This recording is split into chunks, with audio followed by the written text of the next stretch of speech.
Ezra, chapters 3 through 5. When the 7th month arrived, and the Israelites were in their towns, the people gathered as one in Jerusalem. Jeshua, son of Jozadak, and his brothers, the priests, along with Zerubbabel, son of Shealtiel, and his brothers, began to build the altar of Israel's God in order to offer burnt offerings on it, as it is written in the law of Moses, the man of God. They set up the altar on its foundation and offered burnt offerings for the morning and evening on it to the Lord, even though they feared the surrounding peoples. They celebrated the festival of shelters as prescribed and offered burnt offerings each day based on the number specified by ordinance for each festival day. After that, they offered the regular burnt offering and the offering for the beginning of each month and for all the Lord's appointed holy occasions, as well as the free will offerings brought to the Lord. On the first day of the 7th month, they began to offer burnt offerings to the Lord, even though the foundation of the Lord's temple had not yet been laid. They gave money to the stonecutters and artisans, and gave food, drink, and oil to the people of Sidon and Tyre, so that they would bring cedar wood from Lebanon to Joppa by sea, according to the authorization given them by King Cyrus of Persia. In the 2nd month of the 2nd year, after they arrived at God's house in Jerusalem, Zerubbabel, son of Shealtiel, Jeshua, son of Jozadak, and the rest of their brothers, including the priests, the Levites, and all who had returned to Jerusalem from the captivity, began to build. They appointed the Levites, who were 20 years old or more, to supervise the work on the Lord's house. Jeshua with his sons and brothers, Jadmiel with his sons, and the sons of Judah and of Henadad with their sons and brothers, the Levites joined together to supervise those working on the house of God.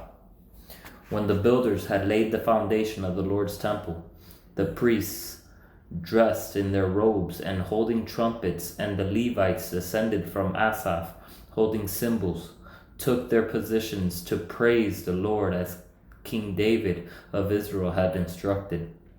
They sang with praise and thanksgiving to the Lord, for he is good. His faithful love to Israel endures forever. Then all the people gave a great shout of praise to the Lord, because the foundation of the Lord's house had been laid.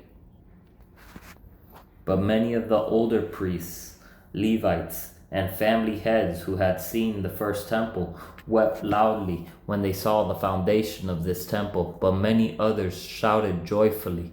The people could not distinguish the sound of the joyful shouting from that of the weeping, because the people were shouting so loudly, and the sound was heard far away. When the enemies of Judah and Benjamin heard that the returned exiles were building a temple for the Lord, the God of Israel, they approached Zerubbabel and the family heads and said to them, "Let us build with you, for we also worship your God and have been sacrificing to him since the time King Esarhaddon of Assyria brought us here." But Zerubbabel, Jeshua, and the other heads of Israel's families answered them, "You may have no part with us in building a house for our God, since we alone will build it for the Lord, the God of Israel, as King Cyrus, the king of Persia, has commanded us." Then the people who were already in the land discouraged the people of Judah and made them afraid to build. They also bribed officials to act against them to frustrate their plans throughout the reign of King Cyrus of Persia and until the reign of King Darius of Persia. At the beginning of the reign of Ahasuerus, the people who were already in the land wrote an accusation against the residents of Judah and Jerusalem. During the time of King Artaxerxes of Persia, Bishlam, Mithredath, Tabeel, and the rest of his colleagues wrote to King Artaxerxes, The letter was written in Aramaic and translated. Rehum, the chief deputy, and Shimshai, the scribe, wrote a letter to King Artaxerxes concerning Jerusalem as follows. From Rehum, the chief deputy, Shimshai, the scribe, and the rest of their colleagues, the judges, the magistrates, from Tripolis, Persia, Erech, Babylon, Susa, that is, the people of Elam, and the rest of the peoples whom the great and illustrious Ashurbanipal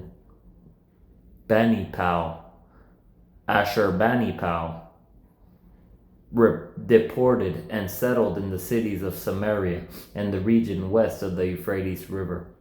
This is the text of the letter they sent to him. To King Artaxerxes, from your servants, the men from the region west of the Euphrates River. Let it be known to the king that the Jews who came from you have returned to us at Jerusalem. They are building that rebellious and evil city, finishing its walls and repairing its foundations. Let it now be known to the king that if that city is rebuilt and its walls are finished, they will not pay tribute, duty, or land tax, and the royal revenue will suffer. Since we have taken an oath of loyalty to the king, and it is not right for us to witness his dishonor, we have sent to inform the king that a search should be made in your predecessors' record books. In these record books, you will discover and verify that the city is a rebellious city, harmful to kings and provinces. There have been revolts in it since ancient times. That is why this city was destroyed. We advise the king that if this city is rebuilt and its walls are finished, you will not have any possession west of the Euphrates. The king sent a reply to Chief Deputy Rehum, Shimshai, the scribe, and the rest of their colleagues living in Samaria and elsewhere in the region west of the Euphrates River. Greetings. The letter you sent us has been translated and read in my presence. I issued a decree, and a search was conducted. It was discovered that this city has had upsprings against kings since ancient times, and there have been rebellions and revolts in it. Powerful kings have also ruled over Jerusalem and exercised authority over the whole region west of the Euphrates River, and tribute duty and land tax were paid to them. Therefore, issue an order for these men to stop, so that this city will not be rebuilt until a further decree has been pronounced by me. See that you not neglect this matter, otherwise the damage will increase and the royal interests will suffer. As soon as the text of King Artaxerxes' letter was read to Rehum, Shimshai, the scribe, and their colleagues, they immediately went to the Jews in Jerusalem and forcibly stopped them. Now the construction of God's house in Jerusalem has stopped and remained at a standstill until the second year of the reign of King Darius of Persia. It's just like the devil to try to stop God's work in our lives through any means necessary. As soon as people start getting closer to God, people who are just new to God, and they start seeking his face and drawing near to him and seeking intimacy with him and transformation, their lives the demonic attacks will increase in their life, and they'll start to think that they're doing something wrong because now they're getting attacked a lot more, just to discourage them so that they stop seeking God's face. But regardless of all of the things, all of the oppression and all of the attacks that come against us, we have to keep in mind, and we have to keep seeking his face as if we are seeking for treasure. Keep seeking him until you find him, for he says, he who seeks will find him. So do not stop. The Lord does not lie. You will find him, and before you know it, you will not even recognize the old you, because how much he has transformed you as you draw near to him in the intimacy and into your quiet place, and you lock that door behind you and you get into prayer and you spend time with him intimately, and you get into his word and get to know him. He will transform your life, and the things that he will show you will amaze you. But do not be discouraged and do not allow any attack that the enemy brings against you, because he will try to bring attacks against you. The same as he does every Christian. Do not think it's something new that's happening to you, something that you're dealing with that other people don't understand. No, we all understand it, because every Christian suffers the same type of attacks. We all get persecuted. Even Jesus, when he was in this world, got persecuted. So how much more will we? All of the apostles all suffered persecution, trials, tribulations. They even got killed for it. Yet they didn't let that bring them down, not one bit. But they pushed in even further. Why? Because they counted it joy. Why? Because when you see these things happening, you know you're doing something right. Because the devil's fearing you. The devil wants to try to put a stop to what you're doing, because he knows and he fears that if you accomplish this, it's going to bring great disaster over his kingdom. And the devil does not want that. So the devil will try to pull every card in his book to try to cause you to stray, try to cause you to abandon ship, and to try to cause you to get discouraged and stop building. But you are the temple of the living God. You are the temple of the Holy Spirit. You are to continue to build that temple with intimacy. The same way you feed your body with breakfast is the same way you must feed your soul through intimacy and with the word of life daily.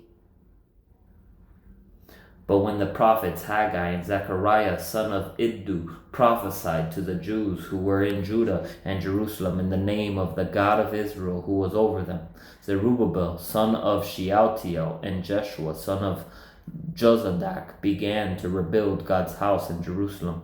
The prophets of God were with them, helping them. At that time, Tattenai, the governor of the region west of the Euphrates River, Shethar, Bozenai, and their colleagues came to the Jews and asked, "Who gave you the order to rebuild? Who gave you the order to rebuild this temple and finish this structure?" They also asked him, "What are the names of the workers who are constructing this building?" But God was watching over the Jewish elders. These men wouldn't stop them until a report was sent to Darius so that they could receive written instructions about this matter. This is the text of the letter that Tattenai, the governor of the region west of the Euphrates River, Shethar, Bozenai, and their colleagues, the officials in the region, sent to King Darius. They sent him a report written as follows. To King Darius, all greetings. Let it be known to the king that we went to the house of the great God in the province of Judah. It is being built with cut stones, and its beams are being set in walls. This work is being done diligently and succeeding through the people's efforts. So we questioned the elders and asked, "Who gave you the order to rebuild this temple and finish this structure?" We also asked them for their names, so that we could write down the names of their leaders for your information. This is the reply they gave us. "We are the servants of the God of the heavens and earth, and we are rebuilding the temple that was built many years ago, which a king of Israel built and finished." Should this not be our reply whenever people ask us who we are? This is the reply they gave us. "We are the servants of the God of the heavens and earth, and we are rebuilding. We are bringing back to our original value what was lost in the beginning in that garden, which has been paid for years and years ago, thousands of years ago, through Jesus' finished work on that cross. We are rebuilding the temple that was built many years ago, which a great king of Israel built and finished. But since our ancestors angered the God of the heavens, he handed them over to King Nebuchadnezzar of Babylon, the Chaldean, who destroyed this temple and deported the people to Babylon. However, in the first year of King Cyrus of Babylon, he issued a decree to rebuild the house of God. He also took from the temple in Babylon the gold and silver articles of God's house that Nebuchadnezzar had taken from the temple in Jerusalem and carried them to the temple in Babylon. He released them from the temple in Babylon to a man named Sheshbazzar, the governor, by the appointment of King Cyrus. Cyrus told him, "Take these articles, put them in the temple in Jerusalem, and let the house of God be rebuilt on its original site." Then this same Sheshbazzar came and laid the foundation of God's house in Jerusalem. It has been under construction from that time until now, but it has not been completed. So if it pleases the king, let a search of the royal archives in Babylon be conducted to see if it is true that a decree was issued by King Cyrus to rebuild the house of God in Jerusalem. Let the king's decision regarding this matter be sent to us.